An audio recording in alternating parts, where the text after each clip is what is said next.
Cool. So first off, could you just tell us a little bit about yourself and Dominic? Sure. My name is Kathy Blatnick, and my son is Dominic. He actually just turned 17 a couple weeks ago. We have lived in Okemos almost 20 years. We actually did not come from Michigan. We came from the East Coast. Cool. And so can you tell me a little bit about this business you guys are running? Yep.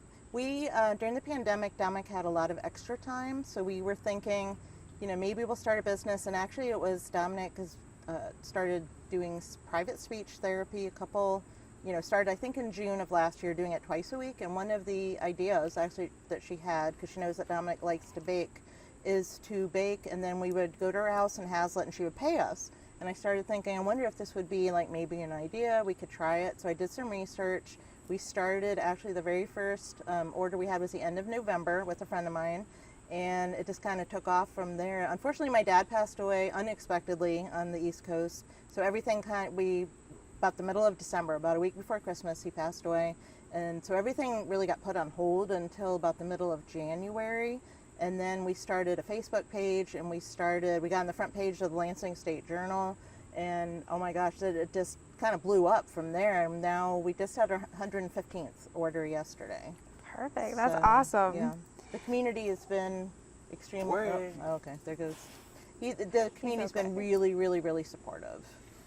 Sorry, he's not a fan of bugs. Yeah. Oh, I'm not either. I'm not either. I know the bee is. He's completely fine. You're fine. Okay. He's okay. So, how does the baking process work?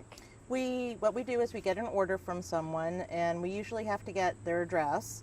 We deliver within, basically it started out anywhere like 25 miles away, but we basically anywhere in this mid-Michigan area. The furthest I think we've driven is maybe 30 to 40 minutes, but we get the person's order, we get their address, we get a contact phone number, they tell us what they want, and then we have like a calendar with the delivery schedule, so then we put what the person wants, and then we could be using credit cards or PayPal, but Dominic, having autism, is very visual, so we decided that only taking cash or personal check. Nobody's complained. They said fine. So that way Dominic, he can count everything out, and then we opened a business account back in February, I think. Work with a really good banker at PNC, actually in Okemos, and we just deposit the money about every couple weeks. We have about 230 sitting at home right now that we're going to go to the bank later and put in. So I wanted to keep the money separate. So then he's able to do it. He fills out the deposit slip. He goes into the bank. Mm-hmm. The people, they're amazing. They actually did an order a couple weeks ago for a couple of the employees in there. They ordered some things from Dominic. So it's the outpouring of support. It's beyond anything I could have ever imagined, because I didn't know, never having like a small business, had no idea what would happen. No clue at all. So it's just been, people are so supportive. People have sometimes said, I want you to make a donation to like the Capital Area Humane Society because I have a son or a grandson or a daughter with autism. I want to support you. I don't need it for my family, but I want to give it, donate to a different charity. So is it just you and Dominic just making us. it? Yep. Yep. Do you have specific roles, or do you kind of switch on and off with the baking and decorating? As it's been going on, I kind of give him more and more responsibility. He's also a perfectionist, so when we first started, if he spilled a little bit of flour, that gets him kind of stressed out a little bit. But as it's gone on, I've tried to give him more and more responsibility. He's been baking with me probably since he was a toddler. I taught him how to crack an egg, and never thinking, here we go, this many years later, that it would come in handy. So he, as much as I can possibly give him, just every time I do it, I try to give him a little bit more responsibility, because I want him to eventually not need me as much, that he's able to just be able to do it by himself.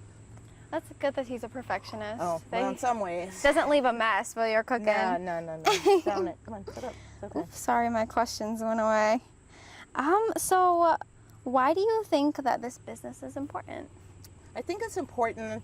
One of my main goals is to show that those with autism are capable, even any kind of developmental disability, any kind of disability, intellectual disability. It's just kind of showing that you can do basically whatever you want. Nobody has to put a limit on you. I eventually want this business, we want to have a freestanding building, either Okemos, Hazlet, Lansing, somewhere around this area, and employ people with disabilities, and the more severe the better, because those are the people that have the least chance to get a job. People just don't want to give them a chance. Everybody can do something. Even if you have even if you're the most severe whatever disability you have, you can do something. You can greet people as they come into the shop. I mean, because those are the people. I mean, I would have never imagined he was diagnosed with autism at 2.5 and he just turned 17. If you would have asked me then, would we be here this many years later talking about his business, I wouldn't have believed you, because nobody in my family has autism. I had no idea what Dominic was capable of, and I realized the more I gave him, the more he could do. It was me kind of putting at one time a limit on him, like, no, Dominic, you can't do that. You won't be able to do that. But once I gave him a try and gave him time, maybe if it took 50 times to do it, he was able to do it. I just had to keep trying. And that's what I just want people to know. A lot of people hear autism, they think, like me, Rain Man. That's immediately what I thought, that Dominic would be in an institution. I knew, that's how, I'm not going to say naive, but I knew nothing. I'm like, I don't know what he's capable of. Took him till he was 9 to be potty trained. So, I mean, you just don't know, and I think you shouldn't put limits on your children or adults with special needs or disabilities, because you don't know what they're capable of unless you give them that opportunity. And that's kind of what I want to do, is give those individuals opportunities they may not be able to get. And that's what I it's going to happen. I don't know how many years it will take, but it will happen. I'm a very determined person. That's amazing. So how do you think this business has helped Dominic? It's made him more confident. You think that's very normal? One thing I didn't even think of in the speech therapist, she said, have Dominic. It's okay if you need to walk around. We do a video. I actually have my 25-year-old daughter's old camera, but we do videos. I write him a script, and he's able to sit there and he's become more confident.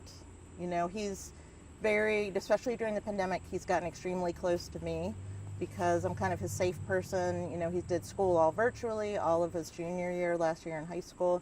I've seen him just become so confident in himself, and I just want that more independent.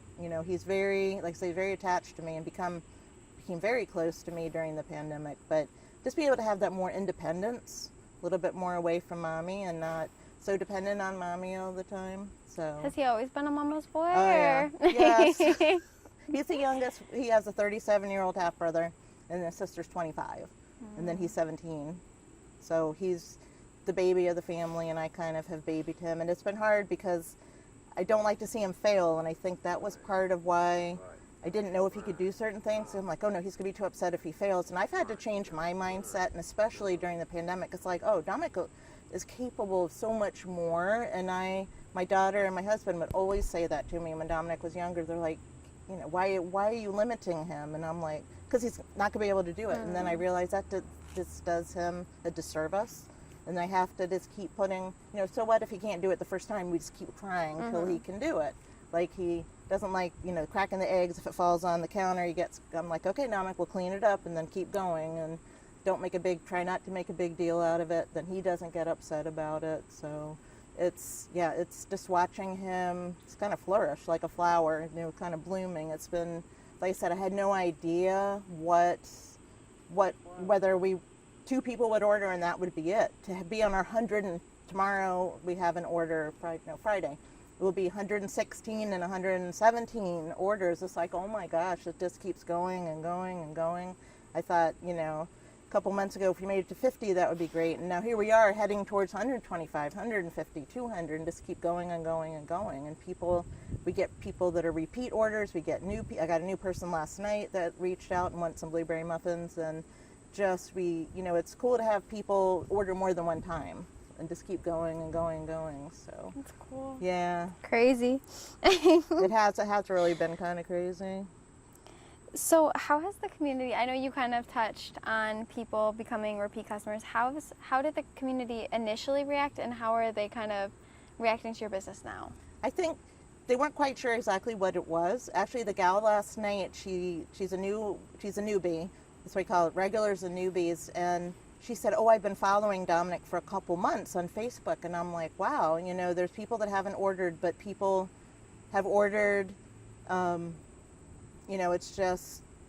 it's been interesting what people order. It's been interesting. I thought people would only order for themselves, but then they've ordered for charities, and that's been the biggest surprise for me. And just people reach out and they're just like, I want to support Dominic. People have given us gifts. Somebody gave us like a thing of coffee because his daughter has a son with autism.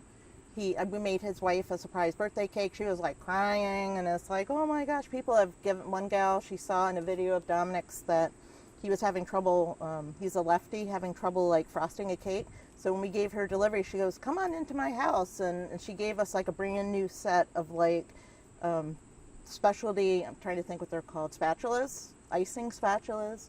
And he does it lickety split. He can like frost a cake in like, I don't know, like 2 minutes he's already done. And it's like, people see what he needs and they give him they just have given us things. We thought we'd be giving people things, but people have given us, they write nice things on Facebook, they send me private messages, and it's like, oh my, I'm like, wow, I had, like I said, I had zero clue whether the business would succeed, and it keeps surprising me all the time. Like, people just are so sweet.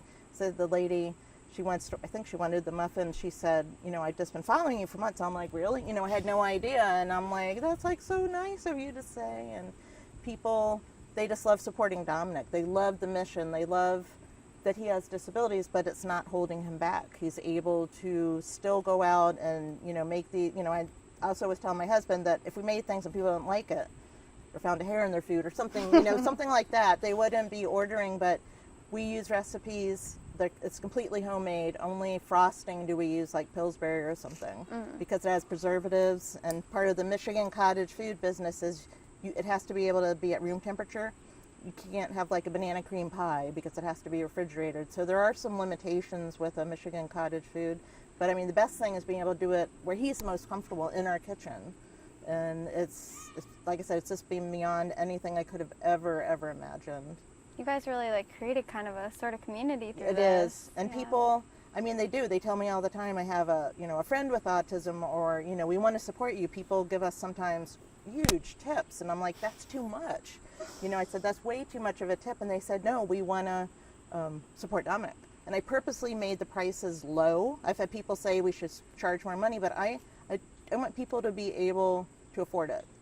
I don't want that to be a hindrance. If they want to buy his baked goods, then they should be able to afford it. So that's why for right now, we're going to keep the price. Right now, it's not really about making money. It's about getting the word out and showing people what we're doing. That would be great down the road, but it's not, they're not the main focus. It's more about introducing people to Dominic, working on his social skills, for him to be able to talk to the customers. So it's not for profit, it's more kind of for awareness? I think it's right now just for awareness.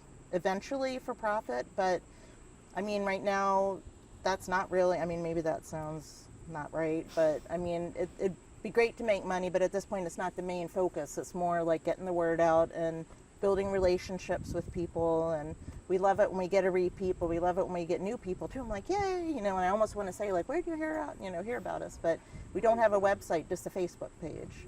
So there are a lot of restrictions when you do a Michigan cottage food. We could have a website. It's easier, I feel like almost more personal. There's like a little community now. I just don't talk about the business. I talk about him being an altar server for the first time at church, and for him to be able to, when he had those, was seizure free with the epilepsy, people are like, yay, Dominic. It is like a little, like this little community that Dominic's kind of in the middle and everybody else is kind of around, kind of supporting him. It's just been so cool. We have regulars that comment all the time, and yesterday we made like a peanut butter brownie with a heart made out of mini chocolate chips, and people are like, oh, that's like so cool. And it's just wonderful to see the support that people write or send us the messages or emails or whatever it is. It's been wonderful. So then you mentioned the Cottage Food Law. So is there anything else with that law besides the room temperature you mentioned? It has to be made in your home, like your main residence. You can only make up to $25,000.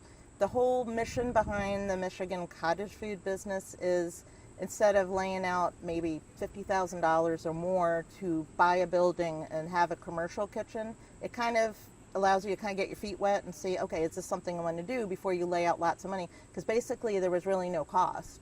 we reserved our name in Ingham County to make sure nobody else was Baked Goods by Dominic, but that was something I wanted and the banker suggested. That was like $12. But basically there's really no startup costs like there would be if you had to pay a mortgage on a building or buy, 100-pound bags of flour or whatever. There's really no startup cost. And I think it's given us a good taste. Like I said, what if I would have had a mortgage on a building for a year and decide, oh my gosh, nobody's buying from us. We're going to be sitting here for a year paying a mortgage and nobody's. So it's kind of showed us, yes, there is interest. There's nothing like this in Okemos that I know of where anybody with special needs has a business. I don't know of any. I don't know of any really in Hazlitt. I think in Williamston there might be one, and a couple places in Michigan, maybe 50 miles or so from here. There are places that employ those with special needs, but none in this area that I know of. Sorry, I lost my questions You're again. okay. So I know you mentioned that you said it was sorry. No, it's okay. With their orders, they are able to choose a nonprofit. Could you explain that a little bit more? Right. We have, what I decided shortly after the business, maybe a few months in, I decided we were being, the support we were getting was phenomenal. I'm like, there's got to be a way to kind of give back. So what we decided, chocolate chip cookies, when we started was banana bread, but it's been chocolate chip cookies with semi-sweet chocolate chips. That's been the favorite for really, almost since the very beginning, probably since the beginning of the year. So we decided when someone gives us 5 orders, we call it I think it's called Baked Goods by Dominic, paying the cookie forward, or I can't remember what the name is off the top of my head, but when a person orders 5 times, we will donate a dozen chocolate chip cookies to wherever they want. So the first person was actually his parapro in his class at school. She hit 5 and she wanted it Blue Owl Coffee in East Lansing. So we drove down there and they were like so surprised. I was like, oh my gosh. I actually had like the owner of Blue Owl Coffee reach out to me and he's like, oh my gosh, thank you so much for doing that. I want to be able to help you in the future. I'm like, okay. So we took it, because the employees, especially during the pandemic, so many people, there's not enough staffing and people are not always nice to serve people in the food service business. To be able to give them a dozen chocolate chip cookies, it was just a small token of the appreciation. And the person wanted to be anonymous. They did not want the Blue Owl Coffee people to know. So I'm like, fine. We just did that recently. We did a donation to the Diocese of Lansing and St. Martha's in Okemos, and the customer did not want them to know. And I'm like, okay, we can do that. We're able to do that. We can keep it anonymous for you. And I think that's almost better because I'm wondering like who is it that, did this, that donated these cookies to us. And we love doing those kind of things. We're like, hi, we drop off a few business cards and we say, here we are. And, this is what the business is. And, a customer wanted to donate and they're like, oh my God, because it's a surprise for them. And they're like so surprised and they're so appreciative. And just, they go on their Facebook page and say, Baked Goods by Dominic just donated these cookies. And so it's like this little Facebook community too of people, a couple other Michigan cottage food bakers have reached out to me. One gal reached out to me and said, I have 2 boxes of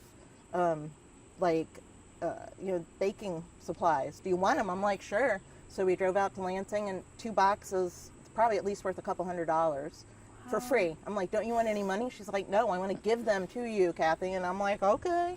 People, they have surprised me because they're so generous back to us. It's not just us giving them something. It's them giving things back to us, whether it's kind words or like 2 boxes of baking supplies. It's like, oh my gosh, yeah, sure, we'll take everything, because I've started like a box in our basement for the business, for our freestanding business.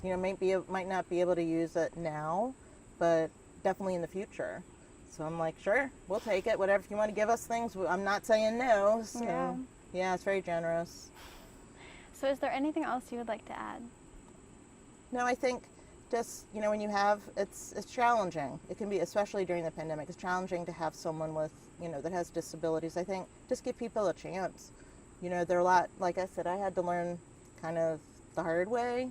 And just people sometimes could be very judgmental. They see somebody in a wheelchair and think, oh, they're not able to talk, or they're not able to, and I've even been surprised. I've thought people don't have language, and I did that to a very close, a family I'm really close to. I didn't know that she could talk.